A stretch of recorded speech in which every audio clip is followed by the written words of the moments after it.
MGBS bus stand చూడండి ఎలా తయారైంది. ఎంజీబీఎస్ బస్టాండ్లోకి వరద నీరు వచ్చేసింది. ఎంజీబీఎస్ బస్టాండ్ కానుకొని మూసీ నది ఉంటుంది కదా. సో ఇప్పటి వరకు నేనైతే చూడలేదు ఇట్లాంటి వాటర్ని. ఎందుకంటే మనం ఆ మూసీ నది పైన బ్రిడ్జ్ ఉంటుంది, ఆ బ్రిడ్జ్ నుంచి మనము ఎంజీబీఎస్ బస్టాండ్లోకి వెళ్తాం కదా. కానీ ఫస్ట్ టైము ఆ బ్రిడ్జి వరకు కూడా ఆ బ్రిడ్జి కూడా మునిగిపోయేంత వాటర్ వచ్చింది. ఆ వాటర్ ఇప్పుడు ఎంజీబీఎస్ బస్టాండ్లోకి వెళ్ళింది. చూడండి ఎంజీబీఎస్ బస్టాండ్లోకి వాటర్ ఎలా వచ్చిందో. బస్టాండ్ అయితే ఇప్పటికైతే ఇక తాత్కాలికంగా మూసేసారు. బస్సులు కూడా ఎక్కడికక్కడ బార్డర్లోనే ఆపేస్తున్నారు. చూడండి ఎంత ఉధృతంగా ప్రవహిస్తుందో ఈ నది. మూసీ నది చుట్టూ ఉండే ప్రాంతాలన్నీ కూడా దాదాపుగా మునిగిపోయినాయి.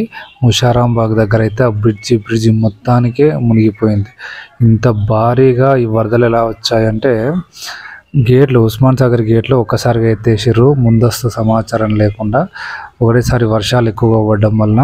సో దీని ఎఫెక్ట్ అయితే చూడండి ఎలా ఉందో ఇప్పుడు.